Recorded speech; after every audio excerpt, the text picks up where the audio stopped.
What's going on, everybody? It is that time again. The Sooners Illustrated Podcast, episode 256 on this Monday, March 16th, 2026. Josh Callaway, Tom Green with you on a Monday. Selection Sunday has come and gone. Oklahoma, once again, the first team out.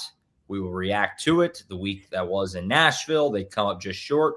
The decision has been made on Porter Moser. We'll discuss it all on the program, of course, today. Women's Hoops also gets their bracket. We're wrapping up the Spring Primer Series. I'll do a little Diamond Sports on the back end. A packed Monday show we've got for you right here on Sooners Illustrated. Reminder, though, before we start, subscribe to Sooners Illustrated at oklahoma.247sports.com. Use the promo code SoonersPod60, all one word for listening on podcast. That'll get you 60% off a VIP membership for a year to Sooners Illustrated, the entire 24/7 Sports Network. Make sure to take advantage of it. Spring Bowl's right around the corner, about to start, all that good stuff. Diamond Sports are off and running, so jump in, be with us every single day at Sooners Illustrated. All right, let's get into it. Tom, we're going to lead with hoops. Selection Sunday was yesterday. Big day, one of the great American days that there is. But a painful day for Oklahoma. Again, the bracket comes out. Oklahoma, the first team out of the field. This comes after, you and I did the show on Friday, and if, that was after they had beaten Texas A&M. And we were in agreement, right, that they might get in. It's a coin flip, probably slightly lean toward not if they could not beat Arkansas on Friday. And they're right in it with Arkansas, but they lose. Darius Acuff is insane. Arkansas goes on to win the SEC tournament. And Oklahoma, once again, for the second time in 3 years and the third time in 5 under Porter Moser, have been in the first 4 out. They've been now the first team out literally twice in 3 years. Painful, very painful. Your reaction to all of it, we'll get into the Porter Moser part of it as well, obviously, in a minute, but just unreal. And you think of the losing streak, all the games that they could have won. Just one of those going the other way might have been the difference. It's kind of unbelievable that we're in this spot again with Oklahoma. Yeah, like you said, going into Friday's game, we kind of thought it was a coin flip if they had lost to Arkansas. We got a better idea on Saturday, really. It felt like when Dayton upset Miami, Ohio, that probably that cost Oklahoma a spot because that made the A-10 a 2-bid league at that point. And I think VCU, which won that tournament, wound up being technically like the last team in, like ahead of some of the at-large bids or behind some of the at-large bids in that sense. So you'd have to think that if Miami, Ohio had gone on to, handle business in the A-10 tournament, Oklahoma might have been. You mixed up here, you're thinking St. Louis. Sorry. Miami, Ohio's in the MAC. Yeah, MAC. They lost to, was it UMass? Yeah, all right, you crossed. The point stands. Just get helping. Yeah, sorry, I got them crossed up there, but either way, the point stands. Yeah. That upset, probably cost. Yeah, it did. It did. Yeah. Yeah. Oh, no, my bad. It was not the Miami Hot. I was thinking of St. Louis. Well, they both did. They both did. It's the same thing. Yeah. I mean, both ways. Yeah. If St. Louis wins the A-10, or certainly, though, if Miami, Ohio, because you could maybe argue VCU gets in either way. Maybe. They were right on the bubble. But to your point, if Miami, Ohio wins the MAC, the MAC's a 1-bid league, and that's it. And when you're the first team out, you can literally point to any little thing. So your point is correct in that if Miami, Ohio wins the MAC tournament, they're the one team. Oklahoma is the last team in, theoretically, right? But they don't, and so another MAC team gets in, they're MAC champ, and then Miami, Ohio takes an at-large bid. Yeah, but look, Miami, Ohio was going to get in regardless. But we were texting on Saturday after Dayton upset St. Louis in that crazy finish. That's the game I was thinking of. So because of that, the A-10 wound up being a 2-bid league, and you'd think that we kind of joked it's like Dayton probably cost Oklahoma a trip to Dayton. Right. So that like Saturday became pretty clear that it was probably not going to break in their favor. And it's unfortunate for them. Like you said, second time in 3 years that they are the first team out of the field. 2 years ago, the feeling had to be so much worse for them because there was just like an absurd number of bid steals that year. I think it was 5 bid stealers that just like pushed them down the line. Crazy. Whereas this time around, like they have no one to blame but themselves for that 9-game losing streak. Like they did everything in their power to battle back for them. And I commend them for that because, like you said, at the start of February, we, thought this season was over. We thought Porter Moser's tenure was going to be over, and they managed to go 8-3 down the stretch. Played a really competitive game against Arkansas on Friday night. They led for much of it, but I mean, Darius Acuff was just insane. And then Trevon Brazile just did a really great job on the offensive glass in the second half.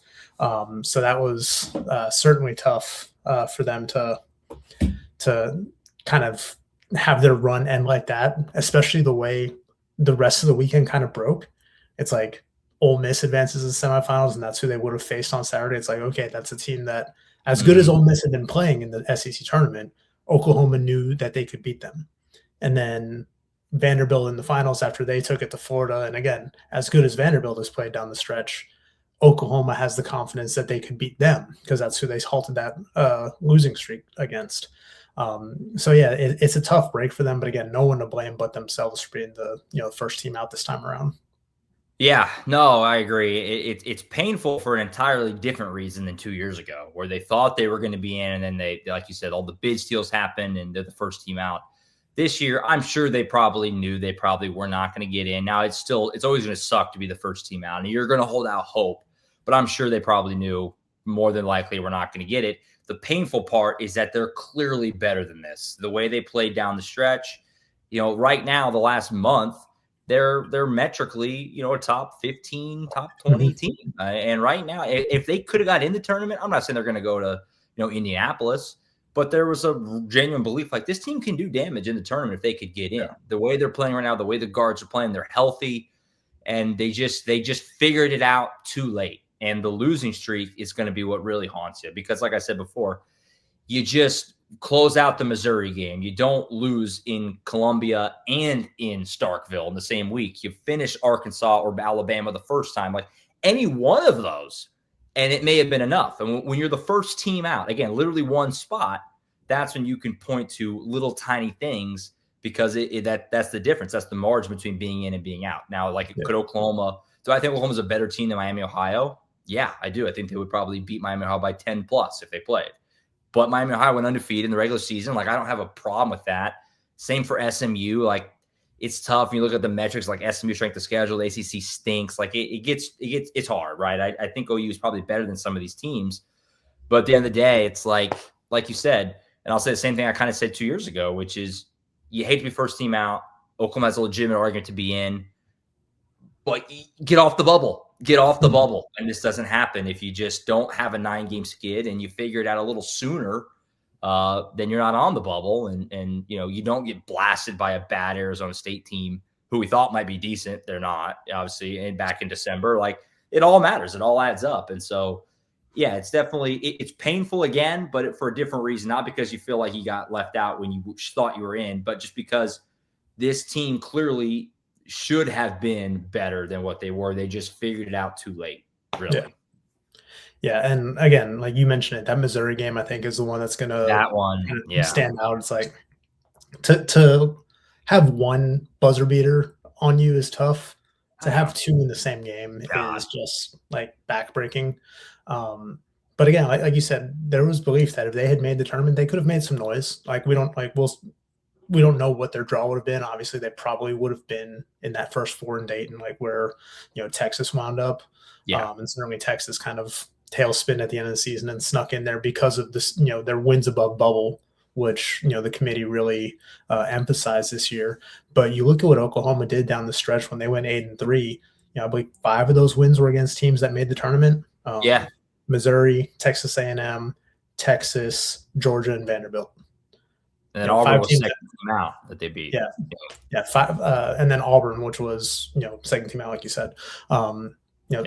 That's a strong resume down the stretch. So if you had just, like you said, found a way to win that Missouri game, or finish off Alabama or Arkansas when you saw them earlier in the season, or either one of the Texas A&M games during the regular season, we're having a completely different conversation about this team. And they're making the tournament for the second straight year, bouncing back from a really rough December, however it would have shaken out if it's not a 9-game losing streak. But they're on the outside looking in again. And it's just, it's kind of how it's been these last 5 years, 3 out of 5 years, being right there on the cut line basically. And then last year you're making it in. You got to find a way to just elevate it just enough. Yep. And then all things being equal, you still almost certainly make it in if Darius Acuff just isn't insane. If you don't run into a legitimate NBA player in college basketball, because he was unbelievable in that game. They were right in it with a really good Arkansas team that went on to win the tournament, the SEC tournament. And so it's just, it's one of those things. And it felt like fans had kind of jumped back in. The team was playing so well, but they just came up just short by that much. So a painful end. And go ahead. You have a final thought on Nashville and kind of the season? Yeah, I was going to say on the Darius Acuff front, I think you take some solace in the fact that he was just doing that to everybody in Nashville. Like he won the conference tournament MVP. And like you said, Arkansas won the SEC tournament. So it's not like it was just a random one-off night for him. Like he is a legit dude. He's going to be, probably top 5, top 7 pick in the draft this summer. It just happened to be that he had his most insane game against Oklahoma. I think he scored or assisted on 58% of Arkansas's points that night. All the shots he did were just dumb. Yeah, so I think you live with that. I think the bigger issue in that game was just the offensive rebounds in the second half that Trevon Brazile was getting, because that wound up being the real difference. Because you withstood Darius Acuff's insane first half, and it's okay, if he gets his, but everybody else on Arkansas just doesn't play up to the level that they need, you can still pull that game out, and they had a chance. But when you're getting out hustled a little bit on the boards in the second half compared to the first half, I think that's where you're really kicking yourself about that game. No doubt about it. So tough end of the season for Oklahoma. Again, the first team out just outside of the field. That immediately, the season ends. This is before the selection show. This conversation obviously very quickly shifts to what do we think in terms of Porter Moser's future? And we were kind of in agreement. We talked about it on Friday kind of briefly, that felt like Porter, that it was more likely that he would just leave for another job than Oklahoma was going to let him go. It just seemed unlikely the way they finished down the stretch, kind of reading between the lines, just talk to people around the athletic department, just kind of getting a vibe feel. And that's the way it ended up going. Roger Denny made the announcement himself, and he's made the media rounds since then that they're keeping Porter Moser. No one thought this, a couple months ago. I mean, it seemed like it was inevitable, right? That change was coming, and that Oklahoma was going to be looking for a new head coach this year. They finished they finished great down the stretch. First team out again. And Porter Moser is going to be back for a 6th season. I can really go either way on this. I totally understand why fans want to change, why there's some fans that are upset. I also do honestly get where Roger Denny's coming from, and he's been very open about his reasoning and believing that putting more effort into the program around Porter's the better move. Is that going to prove to be the better move? Time will tell. Obviously, time will tell on that. But what do you make of all of it with Roger Denny choosing to stick with Porter Moser another season? They're going to run this back again. And like I said before, if it works out, great. If it doesn't, it's going to be really toxic next year because the fan base is largely out on Porter, right? I mean, let's call it like it is. His approval rating is not very high because they just missed the tournament again for the 4th time in 5 years, and they're going to roll with him again for a 6th season. Were you surprised? And just your thoughts in general on Porter Moser getting another crack at it, theoretically with more support behind him. At least that's what's being said. I wasn't surprised. Like we discussed on Friday, we both probably would have been pretty shocked if, they'd pulled the trigger and let Porter Moser go after the way the team finished down the stretch. I think the thing that probably surprised me at least a little bit, when Roger Denny spoke with, our friend Colton Sully over at the Oklahoman, he told him that, he made this decision Wednesday before they even took the court in Nashville. Yeah. So whatever happened in Nashville was not going to have any sway or impact on Porter Moser's future. So I found that to be pretty interesting. But you have to think of it as Roger Denny has been in this job for now a month and a day. He's seen Porter Moser win some good games during that stretch. Yeah. He obviously he wasn't around during that 9-game skid. So he wants to give Porter Moser a fair shot. And I think from, you look and you take stock of the program as a whole, and you look at some of the product that, he's seen over the last month and what Porter Moser could do with, obviously a solid transfer haul. Like we discussed, it was the number 11 transfer class in the country last season, despite Oklahoma being toward the bottom of the SEC in NIL funding. You get a couple guys back healthy like Dayton and Jadon that really kind of help get them out of that rut. And you think that, like John Calipari said, coaches win games, but administrators win championships. Mm-hmm. Like programs need to invest around a coach to give him what he needs to succeed. And, Porter Moser's been, essentially coaching with one hand behind his back in a sense. So look, I think it makes sense instead of paying the 5.7 or whatever it is, 5.7 million or whatever it is for a buyout, and then having to hire a new staff and reinvest in the roster again to give Porter Moser a make or break year, which I feel like this upcoming season will undoubtedly be. He's got 2 years left on his contract. It's a little bit easier to swallow that buyout a year from now if things, go sideways. But, give Porter Moser a chance with the resources around him, whether that's NIL funding, whether that's, other investment within the program. I think he mentioned, investment in the coaching staff and getting everything else where it needs to be, and see what he can do. Because, as much as, there's been some fan apathy, Porter Moser has, respect of a lot of people. Like you mentioned, John Calipari, went to bat for him, called him a championship coach. And, said he's been in touch with him throughout this season, during that losing streak to encourage him, and, after the losing streak to really praise him for what he called his best coaching job ever, being able to turn it around when things weren't going well. Mm-hmm. So I'm really curious to see, what that investment looks like from the administration side, and B, what Porter Moser can do with that. Now, I think obviously priority number one is you need to retain Darion Reed and Xavier Brown. Yeah. And I think you try to bring back Dayton Forsyth, obviously. I don't know if he's going to be a starting level guard for you, but I like him as a piece off the bench when he's healthy. We'll see what happens with a guy like Jeff Wanko, who they're pretty confident could get another year, and what he looks like a year removed from the year after the Achilles tear. But I'm curious to see what this roster looks like when everything settles after the transfer portal. But, priority number one, again, has to be retaining those pieces like Darion and Xavier, because you can't just hit, reset and have a completely new team and expect the results to be vastly different. Yeah, no, we've become numb to it, and that they just have a new team every year. And so I agree. Can you have some continuity? Because if you could have Reed and X, that's at least 2 starters that you can kind of grow with. Like I said, Dayton's been around a couple of years, maybe a Koala Talk. If you could find a way to get him back, his minutes were very hit or miss. Obviously Kai Rogers, not the freshman season we were hoping for. Can he come back for another year and maybe take a step? These are the questions that I don't know the answer to, that are going to have to figure out. And so it's going to be a very interesting offseason, to see if Roger Denny can follow through on putting more resources around Porter and trying to build up that way. And look, we said it throughout February and certainly into March, this was going to be a big decision for Roger either way, right? However, it was going to be scrutinized either way. And either way, it was going to be under the microscope going into next year. And so next season, if Oklahoma, if they are able to put together a better roster on Porter and they have the best season yet and they make the tournament comfortably and maybe they win a game or two, it'll look great.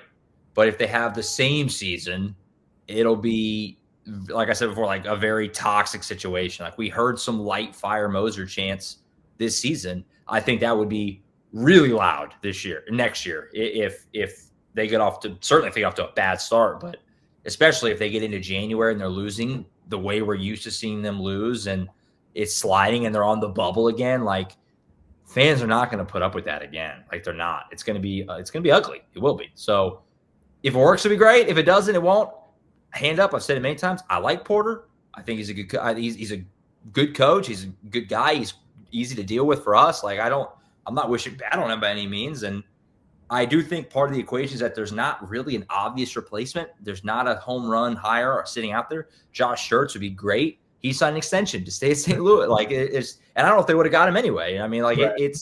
It's not some awesome market this year, at least on paper. You never know who could pop up and be great. But, there wasn't some slam dunk out there to go get. And so I do get the argument of like, let's build it around. Let's try to make this thing better, give him at least middle of the pack resources, and then see if that looks different. It's going to be interesting. It's going to be really interesting, to say the least. And I do think like one of the things that, Roger Denny has said is, you look at, success compared to expectations and relative to resources. And when you're talking about a team that was, 14th, 15th, 16th in the SEC in NIL funding to, finish 11th and then to make a little bit of noise in Nashville, like in some sense that is exceeding expectations given what you're working with. I think just the real disappointment for these fans is that 9-game losing streak. Like if that was just like broken up in some sense, and they finished 8-10 or 9-9 even in SEC play, I think the narrative is a little bit different and the feelings are a little bit different about where things stand with Porter Moser. But I also do think there is a segment of the fan base that sees what he did over those last 5 weeks and are like, okay, like let's give him what he needs and see if he can, cook with it. For sure. Any quick thoughts before we move on about not playing the NIT? Do you care? I mean, 2 years ago, they decided not to. I wasn't really sure the way it would go this time. It's a little different scenario than 2 years ago. They obviously elected not to again. Now, when you're the first team out, you get to host NIT games if you want them. Again, they did it in 22. They did not in 24. They elect to not again. Do you care? I mean, I think I've always been a little surprised at how much fans seem to get mad. They got mad. I mean, 2 years ago, they were definitely upset. They were upset again that they turned it down. Purely selfishly, for me, I don't really have a lot of interest in covering the NIT. I'll be totally honest, just transparent there. Where are you at with that? Does that bother you if you're an Oklahoma fan, you think? I understand from both sides. Like, what bothers me more than anything is just kind of the luster that has kind of fallen off the NIT. Like it used to be. It makes a tournament now. Yeah. Like it used to be a fun consolation prize for the teams that didn't make the NCAA tournament, and now it's just like so many years you're seeing teams just turn it down. I was a little bit surprised that they turned it down. Like you said, it's a different situation than 2 years ago when 2 years ago you had a lot of guys that were getting ready to hit the portal, whereas this roster, you have several seniors, Mo Wagee, Nigel Pack, Tay Davis, Jadon Jones, and you're hoping to retain guys like X and like Darion. And, I thought it would be fun to see them, get a couple more opportunities to go out there, especially for a guy like Nigel Pack, just like, yeah, man, take those couple extra games and just like try to make a run up that, career 3-point leaderboard as much as you can. Like he finishes his career number 19. I think with 2 or 3 games even, he could have gotten, on the cusp of the top 10, which pretty neat achievement. Sure. Given it's a 6-year career, but still, like they don't take that away from you. I think that would have been fun. And like for guys like X and Darion in particular, it's like X had a pretty rough game in that Arkansas loss, especially shooting wise. Like he had 8 assists, led the team with 7 rebounds. Like overall, he contributed and like didn't let the missed shots really impact him. But it would have been nice to see him be able to finish off the season on a little bit of a high note. And I would have liked to see what, Darion Reed could have done trying to build off of, his last several games. Because he was these last few weeks, like he's looked a lot more like that, former McDonald's All-American that people thought could maybe be a one-and-done prospect. So if he can build on that, not just if it would have been in the NIT, that would have been cool to see, but if he can sustain that momentum through the offseason, I think that would be huge for Oklahoma, assuming they're able to bring him back. Yeah, for sure. I honestly just wasn't sure. I got asked, you think they'll play in, and I didn't know. I was like, I kind of could see it either way. For those who might wonder, like maybe they just didn't want to host the games. You don't have to. I mean, you could be in the NIT, even though they would have been a 1 seed. You can decline to host and go on the road. I know like the women's team's hosting this week. We're about to talk about them in a second. You could say like logistically, even though they did make it work in 22, like maybe they just don't want to deal with that. OU, the school doesn't want to.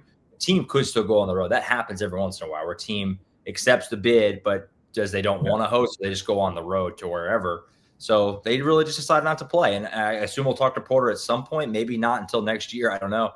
But he'll be open about it. I mean, if we ask, he'll be open about what the reasoning was because 2 years ago we talked to Porter right after the selection day. I think it was like literally the Monday after, and he basically said like the guys were gutted and we had to make a decision and we just weren't in a mental state to do it. Yeah. This year, I wonder is it the same thing? Like they were just not in a headspace, didn't want to, or was it?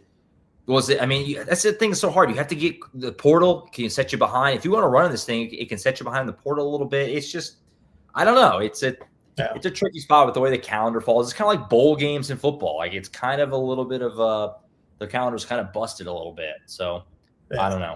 I think there's several factors. Like I think like the disappointment factor is certainly one of them. And also like for some of these guys, again, it would have been cool for the seniors, I think in some regard, but it was a team decision from what I was told. And I think I haven't heard this directly, but it takes a lot of, effort mentally and physically to do what Oklahoma did to turn things around over these last 5 weeks. These guys are probably exhausted right now too, man. And to be exhausted and then to have a little bit of the gut punch of being the first team out again. Like I understand being like, no, man, let's just, hang our hats on what we did during these last 5 weeks and, call it a season. But the other thing that, worth considering is a lot of teams that host in the NIT wind up losing money in the postseason. It's not a cash cow for them. Like it costs money to host these events. And like, if you're not selling out the arena for every game, like it's really not worth it to host in some senses. So like, I get it from a fiscal standpoint too. Yeah, for sure. So season is over. I like to watch Nigel Pack at least one more time. He was a joy to watch this season, but comes to an end. So that's it for OU. And obviously we'll continue to talk about them obviously. And if the portal gets going and everything, but season comes to an end. Good run in Nashville. Unbelievable. They got back into it. First team out again is almost cruel. They did just enough to get back into the first team out, first 4 out. It's kind of unreal, but Porter Moser will be back next year. Going to be very interesting offseason, obviously, for that team, and we'll continue to discuss them as we get deeper into the offseason. I do want to make sure to bring up the women a little bit as well. They got their draw, obviously, yesterday. Again, kind of like, they haven't played forever, right? The NCAA tournament was a long time ago. They had the week off. Now they get the bracket. It's what we thought. They're a 4 seed. They're at home. They're going to play Idaho in the first round. If it goes to seed, they'd play Michigan State. They're the 5 seed on Sunday would be. And then if it goes in line, they would play the 1 seed in the region is South Carolina, who they did beat, and it would be in Sacramento. I know they were hoping for Fort Worth, but they get Sacramento. Tom, it seems to me, relatively speaking, not that bad. I mean, you didn't have to deal with UCLA or UConn, which I think was the main thing you wanted to avoid. You got the top 4.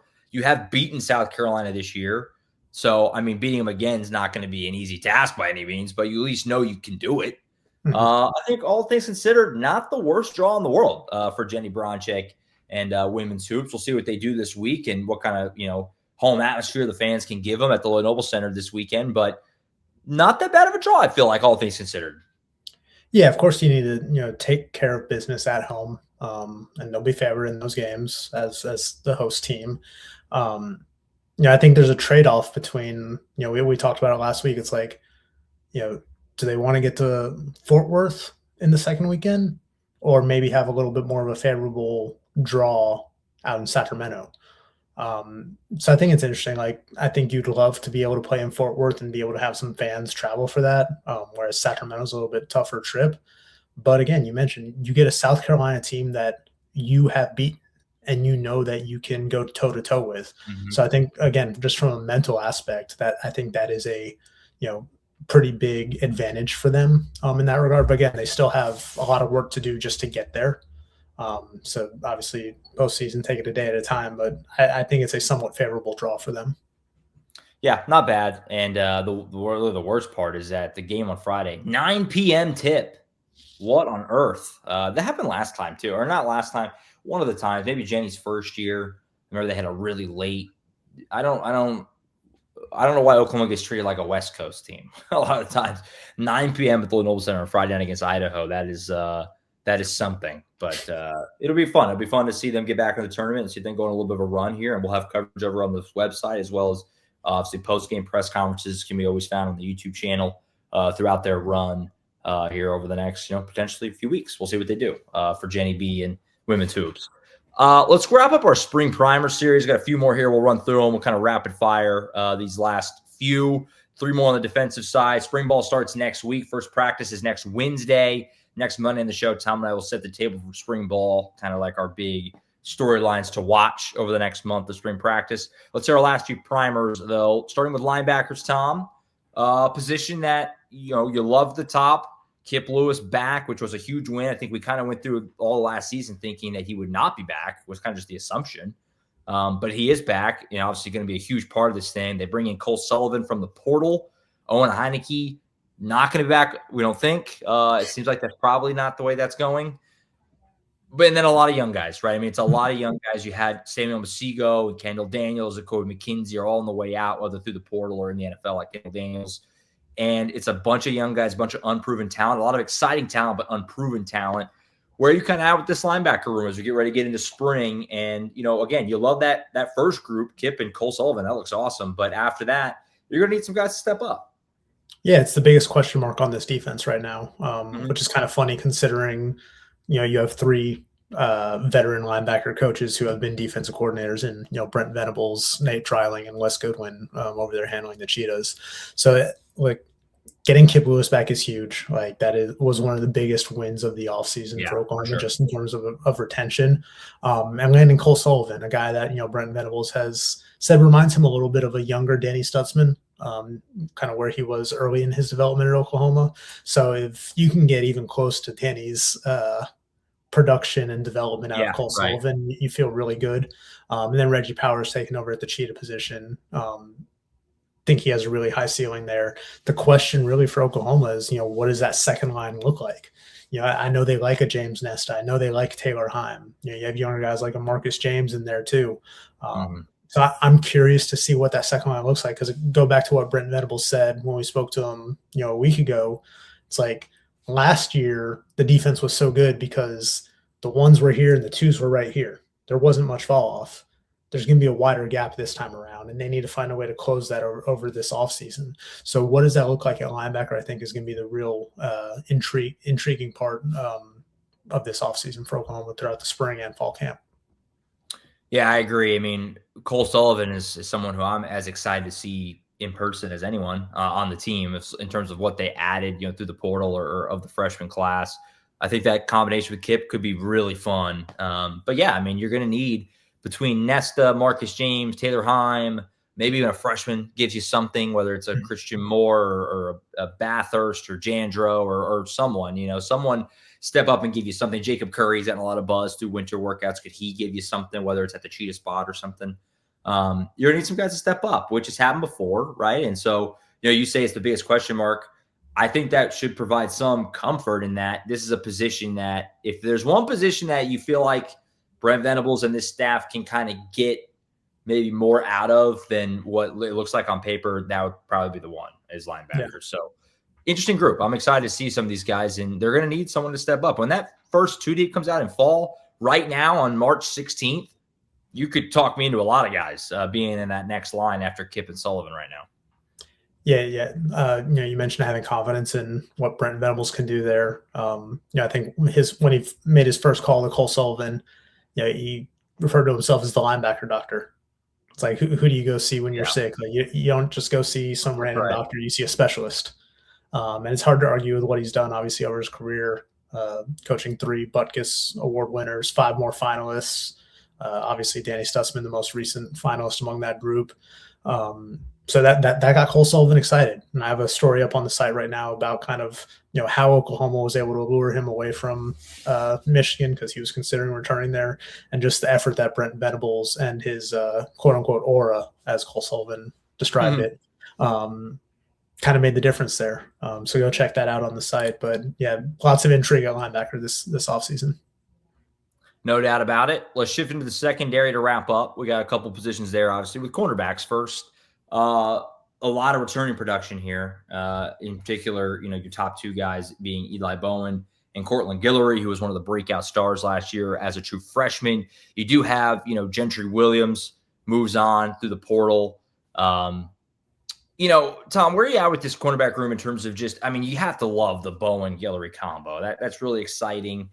Last year when we were doing this, we were kind of in the same spot getting a spring ball. We were kind of talking about, man, kind of surprised they didn't do more in the portal, right? They were banking on their young talent, and it paid off, right? The young talent delivered. Obviously, Jacoby Johnson played a big role last year as well. It feels like on paper this is a really good group, new management, obviously with Lamar Morgan coming in, replacing Jay Valai. But it feels like this should be one of the strengths of the defense, right? I mean, you're talking about Eli Bowen as one of your best players, period. And Cortland Greer was a breakout star as a freshman. Jacoby Johnson, takes another step. You made a couple of portal additions. Is there more than one? Prince Igioma. Is there another one? Dakota Fields. Yeah, I knew I was blanking on one. I should have had the list in front of me. So some younger talent there. Dakota Fields, a younger guy, but it's a room that for the most part, you're going to have a lot of returning production at, which is, I think, pretty exciting. Yeah. In my opinion, I think that this is the strongest group on the defense entering the spring. I still think the defense line is going to end up being really good, but I think just given what you're returning, kind of that top three of Eli Bowen, Cortland Guillory, and Jacoby Johnson, who they consider a co-starter right now, with the way he finished last season and really came into his own after being able to just focus singularly on playing cornerback and not moonlighting as a wide receiver.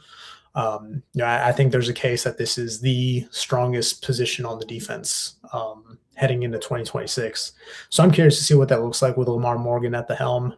He's a guy that obviously came from Michigan, has coached in the SEC at Vanderbilt, has been a defensive coordinator before too. So we'll see what he can do with that group. But you feel really good about Eli Bowen. You feel really good about Cortland Guillory. You feel really good about Jacoby Johnson. I'm curious to see kind of, who that second backup winds up being, whether that's Dakota Fields, whether Prince Igioma can kind of factor in there as a guy that comes in from Mississippi Valley State, where, don't see a lot of guys like that come through, but, he's a Texas kid, grew up with Nigel Smith. So he knows some of those guys too. And then a guy like Jeremiah Newcomb, who I think is also, he's back from shoulder injury, but I think he's also going to factor in at the, that cheetah rotation. So I think there's a lot to be excited about this position group going into spring practice. I agree. A guy like Tristan Haynes is very interesting too. It was a guy that was very highly touted up high school, local guy. We didn't really see him last year. Year two for him. Can he break in there somewhere? Interesting spring camp, but there's a lot of names at corner, and like you said, the returning production at the top, as good as any position on the entire team. So very exciting stuff there, and a good place to kind of start if you're Lamar Morgan. You're not coming in trying to shape a brand new room by any means. You're not restarting, like Jason Witten is doing per se, like tight end, where we're overhauling this thing. Like you're coming into a position that's been playing well. You have returning talent. You're in a good spot. So I agree. A lot to like at cornerback heading into spring. One more on the way out here. Safeties with Brandon Hall, who's done an excellent job, obviously, at his position for a number of years now. Kind of a similar conversation here as the linebackers, it feels like. I mean, Peyton Bowen is awesome. You like Michael Boganowski to take a step. You lose Robert Spears-Jennings. Obviously, he moves on. But you love that top two. Amarian Robinson played some pretty decent snaps for you down the stretch last year. But then that's kind of it. Like you're kind of wondering where you're going to turn after that top line. And if you did have an injury or two, what would that look like? Obviously, you do have Reggie Powers who can slide back if need be. I know you love him at that cheetah spot, and so you probably don't want to do that. But, he could, I'm sure, if you needed him to. Where are you up to safeties? And is there a name or two in particular after that top line that stands out to you? Because it does feel like kind of like a linebacker, like the top line is great, but there's some unproven talent there behind, and you're going to need some younger dudes probably to step up a little bit for you. Yeah, I mean, it's a smaller group, just kind of by design. There's not a lot of bodies in that room, but I think you're hoping that top three of Peyton Bowen, Michael Boganowski, and Amarian Robinson can be like your core rotation there. And again, I think we might see Reggie Powers shift back there some as needed. But you feel really good about those top three, certainly with Peyton Bowen coming back. I'm curious to see what, Michael Boganowski can do in a larger role. Yeah. Amarian Robinson, is a guy that, Brent Venables has been crazy about since he got on campus a year ago. Just a real natural, instinctual safety. So what does year 2 look like for him? Because he's obviously going to need to play a bigger role, but this is kind of where, losing a guy like Jaden Hardy in the portal kind of hurts you a little bit. Yeah. You would have loved to have him back and, have that, too deep there with him and Michael Boganowski and Peyton Bowen and Omarion Robinson. You would have felt great about that position. But right now, I think you're kind of banking on that 3-man rotation and trying to see who rises to the top to, make a push for some playing time in that number 4 spot. Yeah, Hardy kind of ended up the odd man out in that class with him and Boganowski and Powers, that trio that was so exciting. And he did some good things last year. Obviously, the strip in Tuscaloosa will kind of live forever a little bit. And he moves on. And where does that? Yeah, I'm just interested in like a guy like a Markel Ford comes in, true freshman. Like he certainly looked, just looking at him, looked pretty impressive at the media day thing last week. So I don't know. It's an interesting room. Kind of like linebacker, though, you trust what they've done and the track record, and Brandon Hall's done such a great job, and the top line is in great shape. So a lot to be excited about. Peyton Bowen feels like he's probably primed to have a all-SEC type of year. Just been that steady climb for him, and he's really fun to watch. Just a really good player. And so as long as he can be healthy, you figure he's going to be really good for you on a week-in, week-out basis. So feels good, though. Defensively overall, feels like they're in a good play. I don't know if it's going to be as good. They were really good last year, but it shouldn't miss much of a beat. I don't think. And it's going to just come down to, is the depth as good? The depth was really good last year. It's going to be hard to maintain that in the portal era, but doesn't feel like you should expect much of a drop-off defensively this year. I think they should be really good again. Again, some injuries and maybe some of these young guys don't pan out like you're hoping for, and it could maybe have some leaks somewhere, but overall on paper, it feels like it should be a pretty darn good defense again, right? Yeah, I think it's going to be hard to be as good as they were in some areas last year, but this should still be like a borderline top 10 defense once they get rolling. And obviously, Brent Venables getting his fingerprints all over it. You feel pretty confident about that. No doubt. Let's do some Diamond Sports here on the way out before we get out of here. You can go ahead if you got some special. They're bringing back 100% of their production. Yeah, that's essentially the big question is like, what's the return game going to look like? Because Isaiah Satania was, one of the better punt returners in the country last year, and then they just did not. Maybe. Yeah, they just did not return kickoffs last year. Curious to see kind of if that approach changes. Kind of helping the field position game there. But other than that, you bring back the Lou Rosa Award winner, you bring back an all-SEC punter, and you feel good about it. No doubt. Getting Tate Sandell back is a little, it was obviously, we made big of it at the time, but it has gotten a little overlooked in terms of like, that was a big deal to get him back. Obviously, he wins the Lou Rosa. He was awesome. And that's a big deal to have him back this year, certainly. And Grayson Miller back doesn't hurt either. All-SEC punter, like you said. So a lot to be excited about. Anderson, all-SEC long snapper. Yeah, that's right. Doug Deacon in good shape right now at special teams. So a lot to like on that third side of the ball.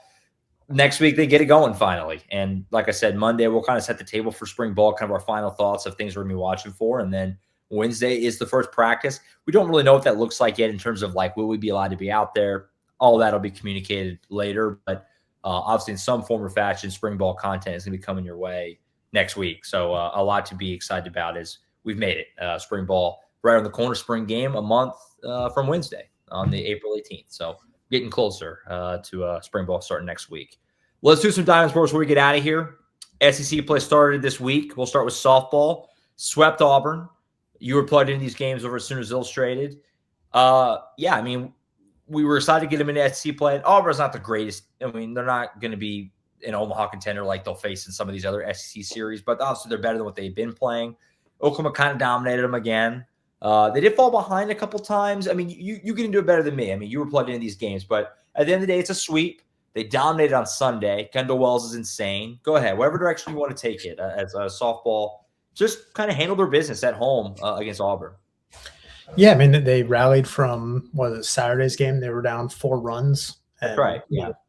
Rallied back to win that one. I think they scored, 7 straight to To come back, I forgot the final score. It's been a busy few Long days time, with yeah. softball Crazy and weekend. baseball and basketball and everything going on.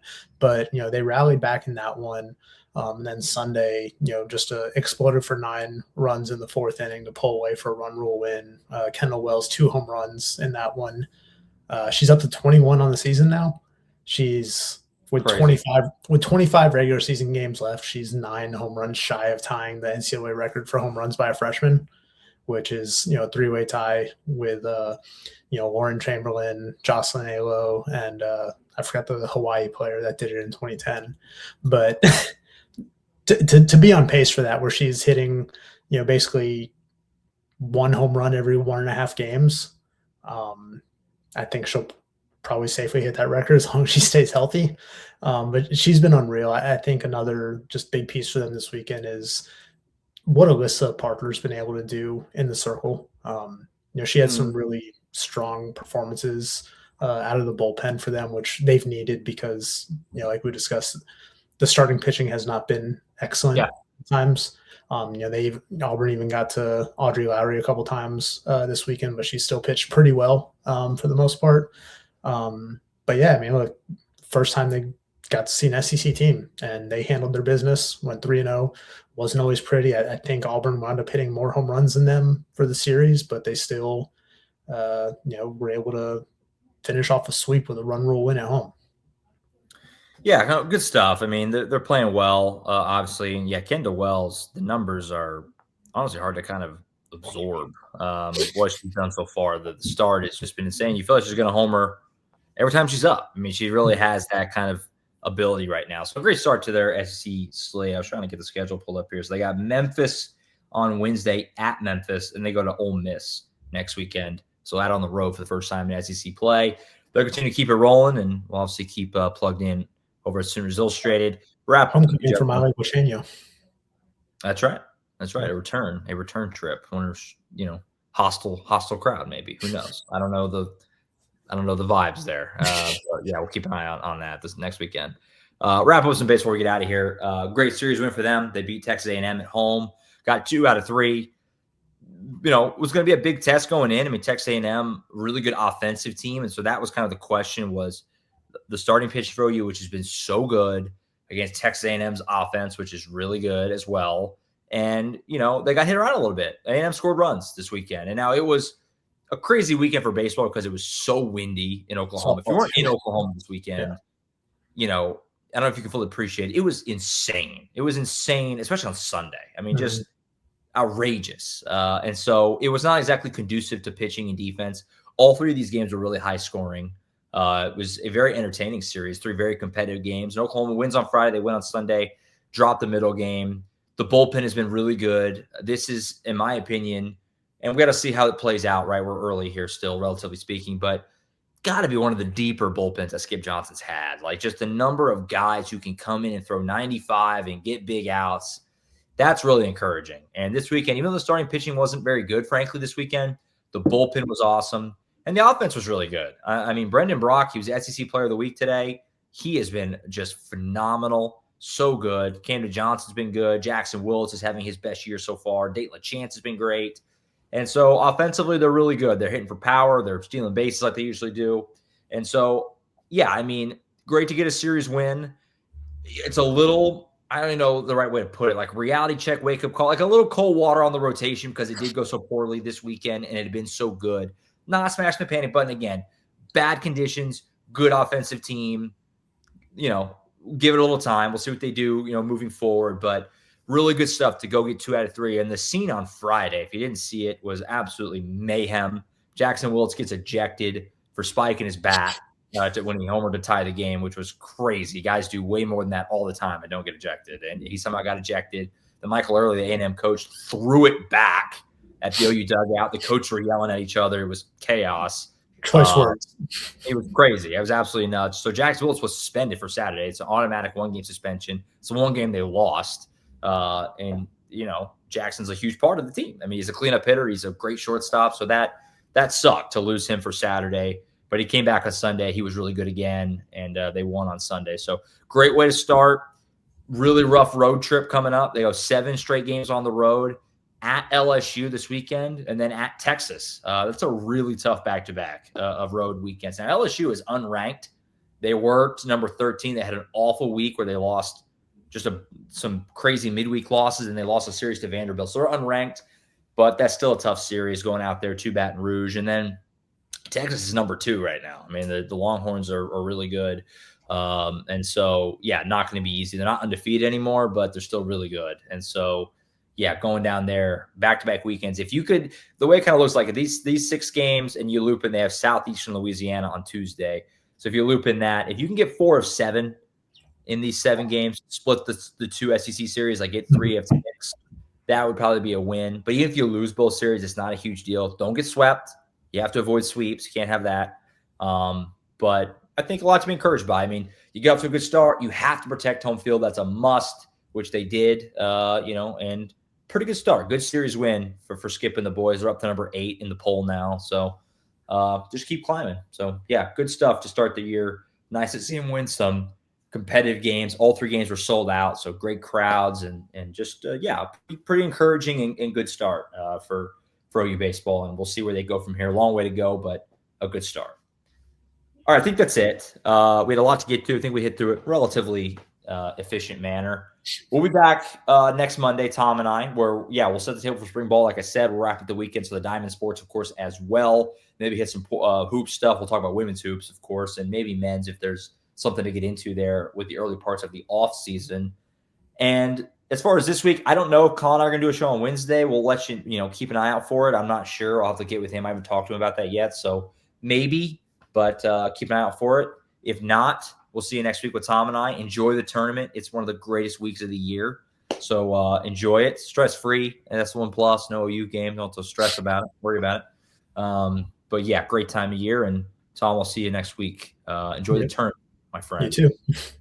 Will do. All right, that's it. Be back next week, next time, right here, as always, Sooners Illustrated.